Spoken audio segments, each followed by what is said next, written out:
कुंडली में किस लिए जा रहे हो? दोस्त से मिलने जा रहे हैं।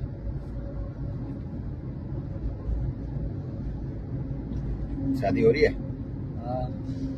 थोड़ा तेज बोलो यार, मुझे थोड़ा सा कम सुनाई दे रहा है। अरे हाँ भाई जी, शादी हो गई है। लड़के, एक लड़का एक लड़की है, 2 है बच्चे।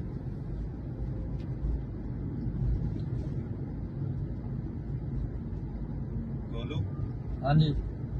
क्या तुम सभी गाड़ियों को हाथ देते हो ऐसे?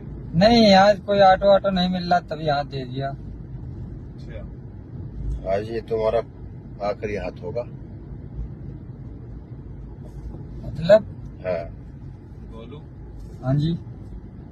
हम किसी मकसद से जा रहे हैं हाँ और तुमने हमें हाथ दे दिया, हाँ और ये आपने जो हमें हाथ दिया है, हाँ। ये आपका आखिरी हाथ होगा।